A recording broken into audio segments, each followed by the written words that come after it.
legislation, but there are greater contact between the electorate and the county governments. There's need for them to flow.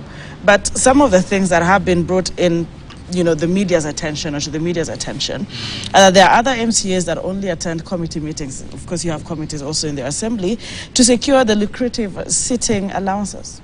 That's what they say, but not really represent the people. And they're saying being in those particular meetings or sessions should not be just but a routine. There ought to be service to the people. Let's start with who is an MCA, Nudi? As enshrined in the Constitution, their relevance, their significance, before I even take in feedback from the viewer. You see, an MCA is a member of county assembly. That's the long form of the acronym. So this individual is meant to represent, legislate on behalf of the person in a certain ward that voted for them or didn't vote for them. And they are also meant to oversight the county government. Now, that is the governor and his officers. Those are the CECs. So at the end of the day, an MCA, for me, I'll say this, an MCA is a very important person in devolution. I see them clapping. An MC is a very important person in devolution. But the importance, as per the law, should be felt by the people who voted for them. When you turn the county assembly into a boxing ring, you turn it into a theater for circus, when you turn it into a room for impeachment only, it defeats purpose. We have some legislations that are being passed in these county assemblies that most of the time you ask yourself, where were these people? Did they read it? Like which one? Like for example, in Nairobi, there was a time they were talking about how they want to charge, what do you call this thing? Parking fees, even in estates. That was ludicrous at the end of the day. So you ask yourself, who was there to vote for this? And that is a problem, because at the end of the day, you talked about competence. I do believe that, there's been a discussion, there was that discussion about level of education and et al., which brought about a lot of issues. But I do, in as much as we say that you don't have to be educated to be a leader, you do need some level of education. We have to be honest with that. Let's not belittle education. So at the end of the day, I believe they are very vital because, they also oversight the budget of the governor. A governor brings a budget, they either pass it or refuse to pass it. Sometimes they refuse courtesy of actually good reasons, and sometimes it's because of things I don't want to get into. So at the end of the day, an MC is vital because they are in a day-to-day, or rather they should be, day-to-day communication with the people. Because their office is, technically their office is the people, because the word they represent. Right. And I believe we need, there was talk of them having that development fund because their brothers or sisters in parliament have a CDF. For me, in as much as this may sound unpopular, I'll say it even today. I do believe that members of parliament do not need to have CDF. The same way MCAs do not need to have a ward development fund. That is unpopular, but it's the truth. And I'll tell you why. This is the reason. You see, the CDF the MPs get is what is used to control them. The ward development fund they get from governors, this one as well, is used to control them. And I'll tell you, let me tell you why. You see, you cannot oversight the same person that feeds you. It's never going to happen. Let's be honest. It's never going to happen. At the end of the day, whatever they want will pass. And that is why we have a scenario where governors in this country feel like they are above anything. And that is a problem. So you have a scenario where you want to legislate, you want to represent, oversight, and still do development. Is it them who want? Is it the Constitution that says so? There is no oversight. It's not there. So, sorry, there's no development. Sorry, I didn't mean oversight. I'm talking about something like CD, for example. It's not the Constitution. But they want to engrave it right now, courtesy of the NADCO report.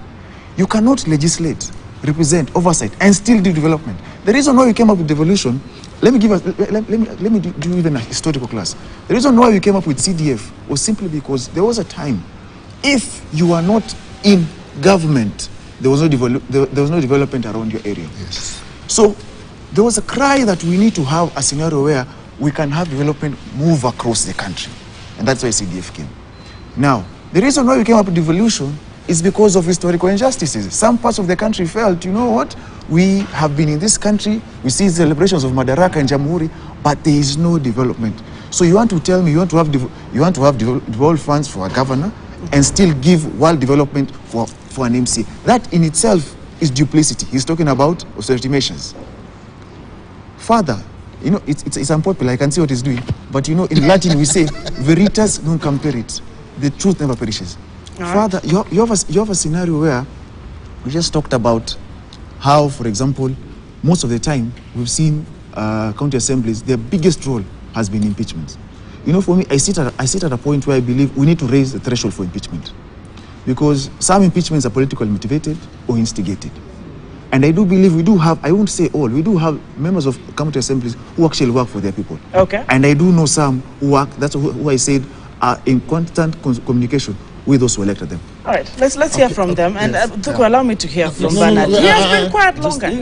But he has talked after me. Anki, he has talked after me. We are going in a line and he talked after me. So it's my turn, surely. No, my moderator Anki. Honorable Thuku, I have not been going in any particular order. But I have been But he talked after me. But he has great I have answers. a burning issue. Bernard, if you would allow him. I won't. I'll come back to you immediately No, after. that's not okay. Yes. I think I will actually be very brief. I spoke So after that him. You're up next. You're up next. So that my good brother, Honorable Thuku, can. I know he wants to respond. I want to respond to an issue that, to the specific discussion, I want to say that, fairly speaking, the members of County Assembly play a very vital role as far as the representation of our people is of concern. And the moment the devolution came into place, there is no way then we can have devolution without the members of County Assembly, because it is their responsibility to oversight the devolution government, or rather the government in the mashinani. And therefore, to the question of how important their role is, I want to state and say again and again that their role is very critical. Now, my good brother Nodinia mentioned about the World Development Fund and the CDF and why he thinks that that should not be in existence. I want to help him, and after this I'll probably buy him a cup of coffee so that we can sit down and have a discussion. He says that the CDF, or the World Development Fund, is actually used to control the members of parliament or members of county assembly. I actually think to the contrary, that actually these are the ones that would help the members be completely independent, because these are funds that would be availed to those leaders without necessarily having to go sit down and negotiate to the executive. And this was experienced in the previous government. For example, we saw leaders, members of parliament, who were in government specifically and with a lot of energy criticizing the government of the day. This means, because with these funds, these people can still be able to be strong enough, challenge the government and question them as far as the matters that affect the people that elected them is of concern. And therefore, I believe that actually the CDF, the World Development Fund, would only bring independence of the leaders, because they'll be able to challenge the governor, to challenge the president, without necessarily having to require them to give them something, because these funds would be entrenched in the constitution and they would automatically be given to these leaders so that they can go back and serve the people. When you say that we had devolution because we had challenges of regions and balancing of our regions and inequalities, I think it is also important that you understand that the same might also be experienced at the county level.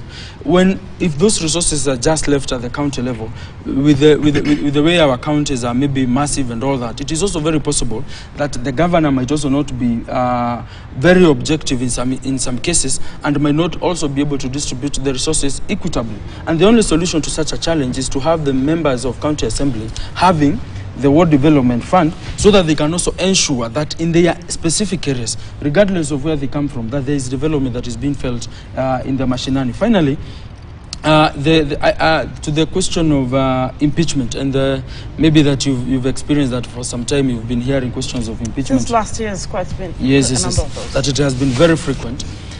Do you not maybe also think that the World Development Fund, or maybe these resources, would also help and resolve these issues? Do you not think, and maybe with the experience that we have had, we've seen that for a long time, maybe it has been a question of resources. Some people feel that maybe from where I come from, resources are not being allocated as they should, that we deserved more. Maybe if this was maybe put in law, that we have resources to also the MCS, maybe the questions of impeachment, objective leadership, fairness, oversight would also be more strong, and that would mean that we are serving the people who elected us in a better way. Thank you. Thuku, here comes your moment. Yeah, And of course, you're one of those, MCAs who has equally been very vocal on the fund. Yes. Newton thinks it's absolutely unnecessary, and it's a duplication. Okay, fine. Let me start here, in addressing the issue of the relevance and importance of MCAs. In fact, just look at this table where we are seated. Right. You have had him, very competent member. As much as we tend to be disagreeing, she's a world-class material. That's for the viewer to decide. No. In your in my opinion, right. everyone got their opinion. Okay. Very competent members of county assemblies, whether you agree with their opinions or not. And let me say this. My brother Wakili here is definitely a very sharp gentleman, very sharp and intelligent. But you see, it reminds me of what Nelson Mandela once said. He has never seen anyone or anybody with a monopoly of knowledge or wisdom. Definitely my brother here misses some very crucial points about the lowlands of MCs in terms of development, why we need the ward funds. The ward fund, to make the point very clear, is not money meant for the MCA. All right. This is money meant for the wards. And the best example I can give is Nairobi County, where His Excellency Governor Mutahi Kahiga, who is on the second term, when he came, in fact, that's where we have been using Nyeri as the classic example of what ward fund can do.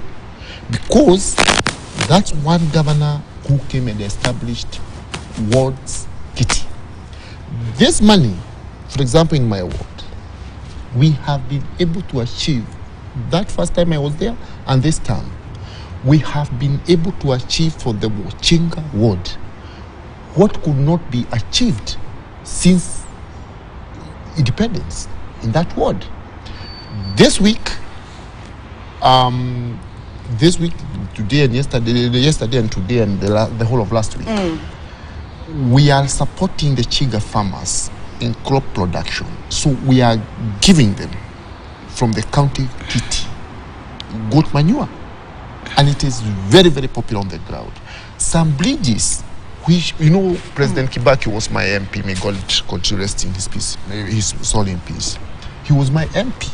Some bridges like Matiliongo, it was there, it was omitted all those years from being constructed. With the ward fund or the ward kitty, we were able to do that bridge and several other bridges. We have done 5 bridges and street lighting and several other developments. So, what my brother needs to know is that when ward fund is entrenched in law through an act of parliament, as we agreed with the president, it even saves the MCs from manipulation. Because as it is now, when it is left in the hands of governors to decide whether to give this money or not, unless you have a good governor like our governor in Nyeri, MCs are subject to manipulation by governors. That's why we have said and agreed, and the president is supporting us, and our government is supporting this. Members of county assemblies in this republic will get ward kitty, not for themselves. They BCT with their people, they agree on the grassroots development, and it is undertaken. Then, the other area, you see, we have also brought in the issue of autonomy of the assemblies. Already this bill is in the Senate. And we even met with the Senate Finance Committee led by Senator Roba.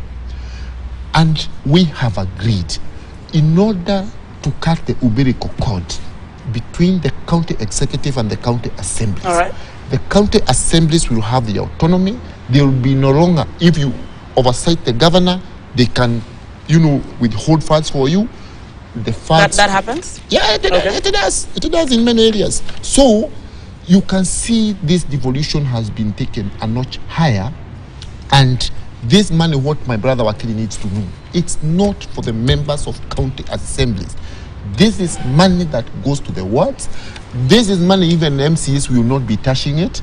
People will be sitting down. For example, in Shiga ward, which I represent, all right, they say we need this development there, we need this development there, we need this development there, and this money will be subject to government audit. All right, you have to justify the use and where it is being spent. So when you say people will be sitting together, do you mean people of your ward? Yes, in exactly. Public participation. People Public you should participation. wait to be Yes. in the public participation. Yes, public participation will be taking place. All right. So my good brother here, Wakili, should be well involved. Allow me, before I hear from Nasra, you're up next. I want to engage the viewer real quick because they're watching, in fact, from Chiga and Nairobi County, and of course, our brother here from Biri Ward. And I want to hear from them. How many times do you get involved in public participation in your respective wards? All right. Just tell us in the comment section quickly. And if you have any specific questions to your members of the county assembly, feel free, to ask them. Nasra, when we were speaking earlier on, your opening remarks were quite intriguing. You said that members of the county assembly do not get the respect they deserve on the ground. But also the questions of, if you do not consecutively, attend the 8, sittings, but you get the fund, which is saying is not going to be utilized by how do you expect to get this respect from your people when they can hardly see what you do and see you speak, move motions in the assembly and look professional at it? Thank you. I think for me, I'll start by saying, when we look at MCAs on ground, we look at 3 of their roles: legislation, oversight, and representation. Right. But actually there's a 4th, and that is contributing your professional expertise and knowledge in a way that adds value to the House. That is something that's almost always never mentioned. And that's actually why you have the special elect or nominated MCAs, which I'm one of. The reason why I am in the County Assembly of Nairobi is that by training I'm a lawyer who specializes in real estate and environmental law issues, which are critical in Nairobi or any urban setting. And that, I find, is often overlooked when it comes to assessing our leaders. If you don't have professionals in the mix of the House, then you also don't add value in a way that can shift the needle. That, I think, is something that you as voters or you as the electorate need to understand and make sure as you pick your leaders, you're picking leaders who can also articulate your issues in a way that moves the needle. So don't hand your entire power to people who you can't assess in that regard. So critically there, I think what I want to say is MCAs are important, and I'll tell you why. Right now, there's a lot of havoc with planning issues and environment issues in Nairobi. What can I say? Because I can't talk about all other MCAs, but I can tell you what I'm doing. Number one is that as Nairobi City County, we have a subcommittee on planning right now, which has asked the executive to give us a list of all applications from the date we've been sworn in to now. Why are we doing this? We're doing this because it is our duty to understand. Are these isolated incidents, pockets of mischief, or is it over time we've not been complying with laws? So that's critical, and I'm telling you that that becomes something that you can hold us, accountable for. But you can only know if you have a reporting mechanism, which I think so far we don't. So I think that's the first thing we need to change. The highlighting and also emphasis on the professional expertise and knowledge you're bringing to your electorate and the House. And then second, when it comes to WDF, I'll agree with both camps, both the MCA camp and the professional camp, in this manner. I think the WDF is very important, but it needs to have financial autonomy. If it does not have financial autonomy, it is subject to manipulation. That is true. Especially if you have governors who are rogue or know that something is looming. So how do we counter this, or what's the proposal? My proposal would be that we need to have financial autonomy when it comes to bursaries and WDF, so that this is not a carrot that is dangled or a punishment to MCAs. That's one way we can curb this. But on the other hand, there needs to be a reporting mechanism where these projects, these bursaries, are something that MCAs are reporting to their electorate. Without that is also can be abused by the MCAs. It's just a fact. And third, when it comes to, I think Nurdin mentioned the concept of impeachment of the governor having, if you like, a higher caliber of requirements. I agree. However, we need to realize that we are in a political setting.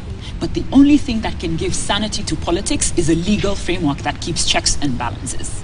If you're not backing this impeachment motion with fact, then we'll be left with a narrative that is spun with a political agenda. So the law anchors or gives grounding to political frameworks, political agendas in a way that there's sanity. And then I think lastly, and this is critical, when you look at your MCA, this is the most powerful person you have access to. And this goes now to the respect. Do they have access to? And that's what I'm going. Do they have? That's what I'm going with. Okay. So when it comes to the reporting mechanism, there are MCAs that people don't have access to. And that's a fact. Some, not all. So what do? We need to have a reporting mechanism where we can highlight that this MCA is not accessible. This MCA is not adding value to the House. This MCA is not adding value to their constituency. And if that is captured, then you can also say that therefore they're not reflecting the priorities of who elected them. And that becomes something that we can take up. Personally, I feel if we don't have reporting mechanisms, how are we tracking the milestones or challenges? And I think I'll stop there. Thank Now, you. before I let you go, though, Yes. Nairobi's on the spot. Yes. All right, and your governor, Honorable Johnson Sakaja, is Yes. on the spot for quite a number of things. And I want to know, because you sit in the county assembly, your work is to oversight and, figure out what exactly is happening. So perhaps you could bring us up to speed on what is happening in Nairobi County. All right? Yes. And if you've had conversations with your governor, what exactly don't we know? Okay, so I think, yes, you're correct. Nairobi is under the spotlight for several issues. One of them, as you know, is the construction sector. It's facing a lot of problems. And now with the flooding, we're seeing drainage issues, we're seeing collapsed buildings, a number of things. And I think for me, the first thing I'd like to do as an MCA is to be independent of any incitement or flattery when it comes to my assessment. Okay. So I want to start by saying that the governor needs to understand that Nairobi had several historical issues, okay? And these historical issues he has come to on board. The minute he signed up to be governor, he's onboarded those historical issues. I am not going to crucify him for historical issues, but I am going to say that if you have leadership, then you need to say, these are the issues that I have found, but this is my plan on how we can solve them. Because that's the only way you can also give confidence to the electorate. What are we doing as the Nairobi County Assembly? I think when it comes to the Planning Committee, which I'm part of, and the Environment Committee, which I'm also part of, what we've decided is we are not going to sensationalize things by going on media and making presses. Instead, there's a subcommittee in planning, and we're coming up with a list of information that we've requested from the executive. That way it is factual and not politically motivated. Our aim is to ensure, in the first instance, to assist this governor and highlight the gaps, because that's our oversight role, and essentially say we can use this report to help you create a dignified Nairobi, which you say you want to make work. If he is not cooperative, that is when we can amp up our tools of trade. But I think for us it's very important, especially as we're going through a number of issues right now, to take it in a systematic way. Because ultimately what citizens want are solutions. So if we have political rhetoric without solutions, we will incite, but we'll still have our problems. So I think that's what I want to highlight now. All right, thank you very much, Nurdin. I know our time is running so fast. We're about to take the newsroom because she's mentioned the historical injustices or occurrences. But of course, in the newsroom, we'll see something special for the day. I want to understand, because sometimes we have issues that cut across the country, but different counties deal with them differently, including the doctor strike, for example. Now, we've had the Council of Governors, this is, COG, Chairperson Anwar Guru, in, of course, representation of what the stand of the governors would be on certain issues. I would love to be educated at this point in time, would have expected to know if MCAs would go on the ground, report to their electorates on the issues that are as they are. I don't know how many times, if you have an MCA, perhaps from where you come from, you've interacted with your MCA perhaps, they report to you, you give them your opinions on the situation on the ground and how they expect the governor to deal with it. Have you had such a process from, say, MCAs, or is it that governors speak on behalf of MCAs? The truth of the matter is that there are MCAs who conduct their jobs well. Okay. But there is a number that is never seen until years to an election. That's the truth of the matter. There are those who take up their task well. My MCA, that is Ogeto, I have interacted with him twice or thrice, I think. But that's just that. At the end of the day, I believe it takes you as a person to know the role you applied for. That was an application, and you are granted by the people, and it's subject to renewal or termination. So whatever you do moving forward will depend on that. You see, the sad reality is that the county assembly is very important and very vital, as they all say. Because, you see, if, for example, let me ask you a question. In Kenya, we have a problem. We talk about public participation. When you look at most of the bills, even in Parliament, whenever they are sent to, someone runs to court, and the test of public participation is questioned. I'll give them a task. They can try and do it. You see, in your ward, for example, let's say your governor of the day is trying to have a budget. Why don't you carry that budget? I don't know if you do this. Go to your people. If you have a social center or something, discuss with them. If there's a bill that is in the house, public participation, discuss with them, internalize. I'm sure you have access to researchers, access to teams that you can actually use to educate your electorates. That way, it's easier for them to understand. They'll tell you, they'll give you, they'll be like, hey, Kidogo, that bill, we feel it might be a problem. So think of this and that. So that you have a scenario when you come back to the house, you're well informed. So when you raise questions, you're not told, oh, by the way, you're opposing the governor, you're anti-me. And if you're in the same coalition, he makes a phone call upstairs. And we have a scenario where now we're seeing, like Nairobi, we're seeing now some MCAs have an issue with the speaker who makes a call upstairs, and rather now we're seeing reshuffling. And we got recounting. Now we're seeing reshuffling in committees. That in itself is undue influence from someone. So you have a scenario where you just talked about the governors, for example, the doctors' strike.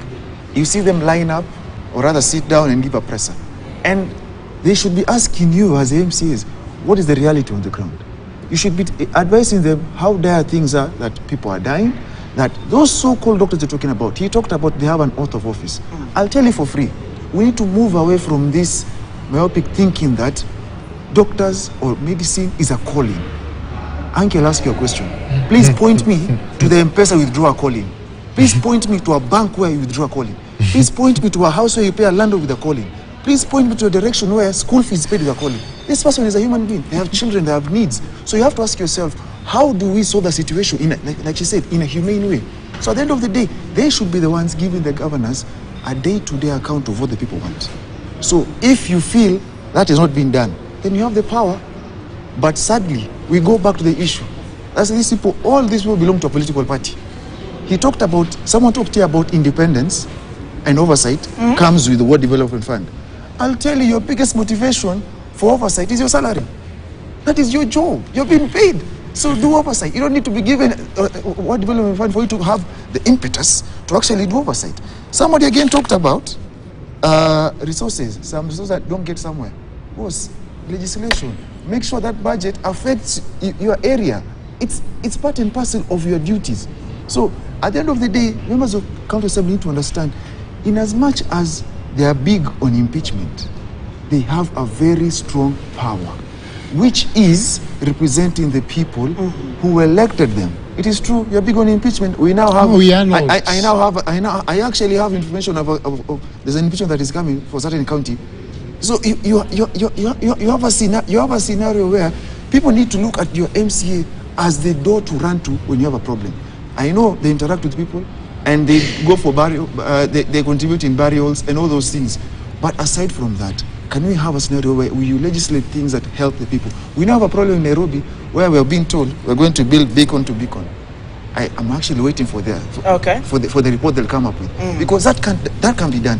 Because Nairobi as it is, you see the rain is showing us. Nairobi as it is, you have since the colonial masters left, we have never improved our sewage, our sewer. It's still the same. So at the end of the day, you're telling us you want to go up 75 floors up, and we are being told that the same legislation is in the house. I will try and follow and see who are these people who voted for that legislation. All right. Anki, I think Wakili, again, in parliamentary parlance, is completely out of order, because I don't know where he gets this idea that MCs, the only work they are interested in this impeachment. But who moves the impeachment motion in but the county you assembly? see, since I was elected, I've never participated in any impeachment motion. So it's good to be objective. Okay. And Don't I'm forget 100%. No. It's I know. about you. Yeah, I know. But we've seen impeachments. Yeah, it's true. But I'm an MCA's leader, because I need to clarify this. Most of the assemblies, I can tell you 100%, a majority of them have never dealt with this issue of impeachment. So we cannot trivialize the role of MCAs in the evolution just to be about impeachment. I'm in sorry fact, to even interject. What would be your position in the impeachments we have seen, however, being independent from being, of course, involved? Generally, what as a sitting MCA? You know, impeachment is an instrument, or it's a process provided for in the law. So those advancing them have the right to do it, and the law is very clear on the processes that are to be undertaken when such matters come up. All I'm trying to guard against is trying to say that all that MCAs are concerned with are impeachment. That's not true. Then we need to say this. Yes. MCAs have played a very critical role, and I'm very, very grateful, because the current government, in fact, His Excellency, the President himself, has committed to ensure MCAs and our assemblies are properly facilitated in order to deliver services to the people. Because at the end of the day, the most important thing is that people are getting services from the people they elect. And I again want to disagree very strongly with Wakili here. The greatest motivation for a leader is not the salary they are getting. And those who, yes, I want to tell you that for free, without batting an eyelid, those who have taken that route, they have failed in the political careers, they have failed their electorate. This, in fact, this is like a church calling. This is where you are supposed to exercise the highest levels of self-sacrifice. An MCA will go contributing for very many causes in their ward, same as the MPs and other leaders. Therefore, if you are not someone who have the interests of the people at heart, you cannot succeed. I can tell you that for free. All right. This is not, leadership is not for selfish people. And I'm telling you, the truth is, good leaders always want to sacrifice for their people. Then, as I take it back to you, let me emphasize on the role of these funds to the people.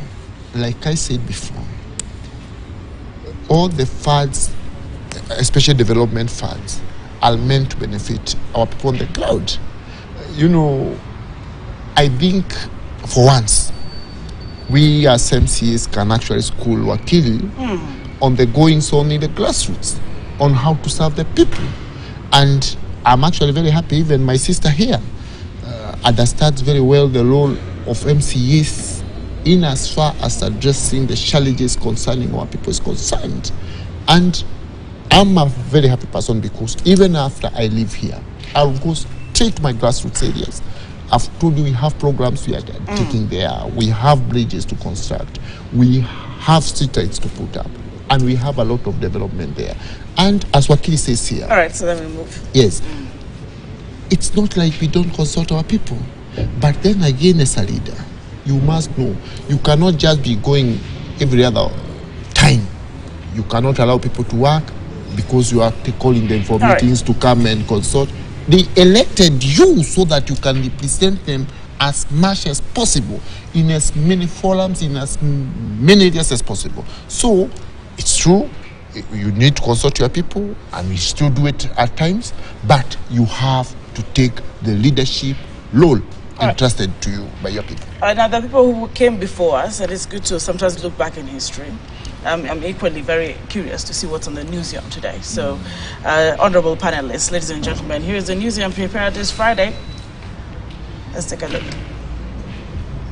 Appreciate and respect all former KANU officials, including our former national chairman, and we call upon all those officials to equally respect and allow us, the current representatives, duly elected in full view of the nation and the world, to fulfill the mandate of running this party until such time as our term expires.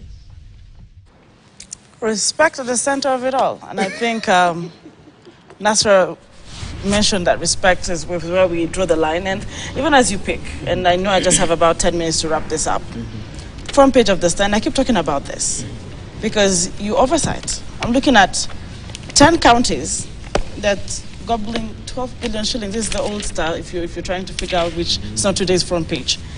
And control of budget. And I hope each MCA here will speak to this matter. Especially Nasra, 1.36 billion shillings in Nairobi County over a stalled project, Lakisama, Majengo, and Mabatini Health Centers. And I don't know where we have reached with that oversight role. I'm looking at, billions and millions in amount of money that taxpayers brought forth, and only for them to get stalled. Do you speak on those stalled projects in your county assemblies? Do you challenge this stalled project?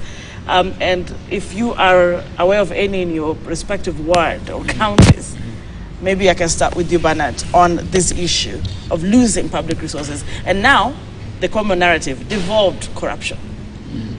All right, thank you very much. I think specifically to this issue, for example, for my county, in the last financial year, in the Department of Infrastructure, we were able to absorb or complete about 98% of the projects.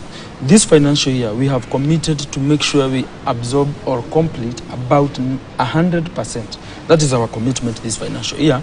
And therefore, when you speak to the discussion of stalled projects, that might not fully apply to our county, because we are doing our very best, led by our governor, His Excellency Dr. Irongo Kangata, to ensure that all our projects are actually absorbed within the financial year. One of the main challenges and how we are trying to address this issue is that the last financial year we were able, or rather we suffered from this because of maybe some contractors who were not able to complete the projects on time.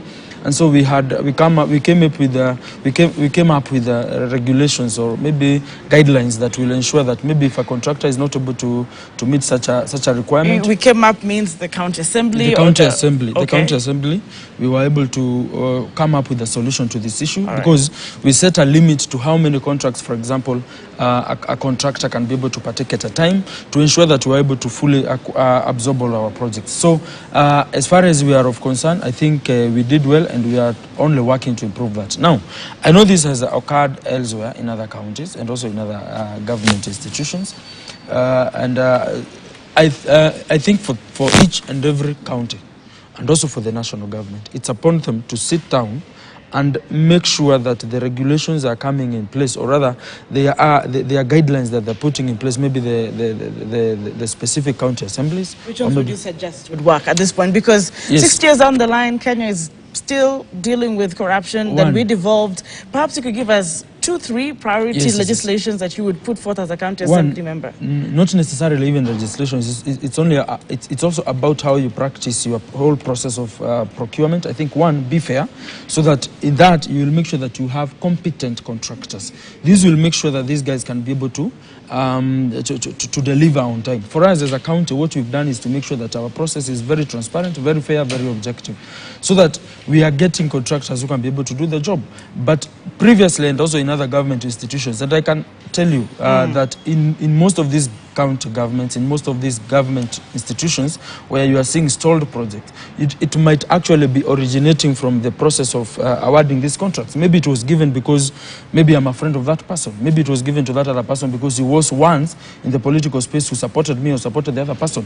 So when that person comes on board to deliver a certain contract, that person is not committed towards the work, but rather to just getting a coin out of it. And therefore, what I would suggest maybe to the county government, or rather to the government institutions, is to, one, make sure that your procurement process is fair and transparent. Two, you can also maybe come up with a limitation in terms of how many contracts can a person be able to do at a single time, or maybe at a specific financial year, so that you don't find one person with maybe 100 contracts and will be unable to deliver the said contracts. All right, allow me to speak to Nasra on this matter. Nairobi tops 1.36 billion, of course, not in any specific order. But Lucky Sama Majengo and Mabatini health centers, any resolutions from the House? Perhaps to this extent, you could speak on to this matter. Okay, so in terms of the audit report that was released and the figure, what we heard from the governor is that he's disputing that figure. Okay. So in that regard, I understand that they're supposed to have a response to the Senate, but separately there's also a PAC committee at the county. Currently, there's a bit of a transition to that committee in the county, so we're waiting to see that written response so that we can address whether that is in fact accurate or not. All right. But insofar as what we could do as a follow-up. But are they stalled? So that's the thing. I'm not clear on whether it is fact or it's something that needs to be disputed, and we are waiting for that written response so that we can now confirm or dispute that. And insofar as matters money are concerned, I'll speak for Nairobi County. Yes. The biggest gap we have at Nairobi County is regulations. We don't have regulations, and I think a key concern around that is, even as we establish, for example, the Dishina County program, these evacuation rescues, what is the legitimacy of the funds we're setting aside? That's my key concern, because from a legal component, these regulations legitimize or establish the mandate of these sectors. If we don't have these regulations, what we could have is a big issue. If there's nothing that governs or gives you a framework, there could be abuse, there could be mismanagement. So I'll start by saying that all county governments need to ensure as a priority they have regulations. Without those regulations, abuse is rampant, or potentially it could also backfire on them because there's no way they could actually have the powers to create funds. Thank you. I want us to close this conversation. I have 2 minutes for each of us to share a few seconds to give our closing remarks, but I'll start with Nasra. To give her closing remarks. Perhaps speak to the people of your ward, and just 30 seconds, and in that order, gentlemen. Thank you. I started by saying that respect is paramount, and I think respect is both ways. So as MCAs, I think we have to put ourselves out there to give you the respect that we also want as MCAs. And separately, I think it's also important that from a leader's perspective, please remember, it is your MCAs that will serve you at the grassroots. So whether you're an MP or a governor, you can't ignore MCAs. Thank you. Thank you very much. Nordin. I believe how you do anything is how you do everything. And the government of the day took time before they addressed this issue of the floods, which was quite sad.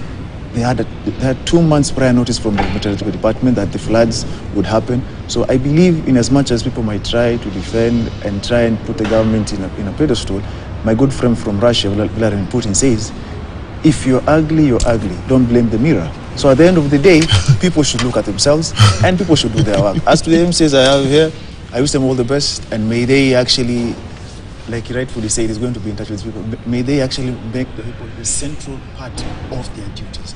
Actually legislate on what they want, not what suits you or what your party leader thinks. Thank you very much. Thoko. Thank you. Very briefly. Yeah, I find Akili trying to hammer us for no good reason and trying to hammer. I don't know where he gets the notion that MCAs have to act on instructions, but when you are in a party, the party develops mechanisms so that the people on the ground there get the services that they deserve. So I want to assure our people, we will continue serving them diligently, and they know we are not just saying this, we practice it, we walk the talk. And I really wish to commend my party leadership for all they have done. They are enabling the MCAs. I'm not saying here, some they may want to accuse me of praise and worship, being a member of praise and worship choir, but it also it is very important. Even Nasra from the opposition there. No, with me, I'm using my closeness to my party to ensure that those I lead, those I am privileged to lead, get properly facilitated so that the triple effect is good services to our people on the ground. Thank you. I have no apologies for that. All right. I'll continue serving my people as diligently as I can. I'll continue serving my colleagues, and as far as I'm in that position, I thank you very much for this invitation. All right, Bernard, just in 20 seconds, unfortunately.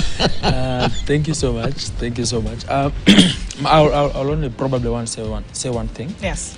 I know we have quite discussed about the question of respect, and I think to all the leaders, respect is earned, and it will be earned depending on how you will serve your people. Even if you look at all the categories, even if we go maybe to the level of presidents, we have had Mwai Kibaki, the former, we have had Uhuru Kenyatta, we have had all that. But if you look at them all, there are some that are respected, there are some that are not. If you look at our MPs, if you look at our governors, all of them are on the same level, but some are respected, some are not. And so my challenge and my request to my fellow leaders and all the people from this country is that respect is earned. So the moment you work for your people, the moment you serve them, they will respect you, they love you, and they'll be able to appreciate you. Thank you so much. Thank you so much, gentlemen, for being here. Bernard Riru, that is MCA Mbiri Ward, for being here. Kiruga Thuku, MCA Chinga Ward, for being here, for creating time. Nasra Nada, MCA Nairobi County, for just giving us, your insights. But finally, and most appreciated, and of course the MCAs here said, do not try to move a narrative. Nordin Hagai, he's an advocate of the High Court of Kenya, and we appreciate your insights and giving us a legal perspective to this matter. But there's something Nordin said. I wouldn't buy it. I might replace ugly with beautiful. Yes. All right? If you're beautiful, you're beautiful. Yes. The state, Do not blame the mirror. It is so the state of the nation is ugly. The state of the nation is ugly. It's not. The unga prices have gone down. All right. It's not all about unga. No, it is. But the stomach first. Children are going back to school next week. We'll Indeed. see how beautiful it is. Thank you for being part of the show. But remember, it does not end here. If they are what they said, reachable, let me know in the comment section and reach out to one of them right now after this conversation. Stay woke, enjoy your weekend, but don't forget to stay vigilant. The floods and the rains are still lingering. My name is Anki Dorisumbat. Thank you for choosing KTN News, where you get the whole story. This has been The Morning Prime.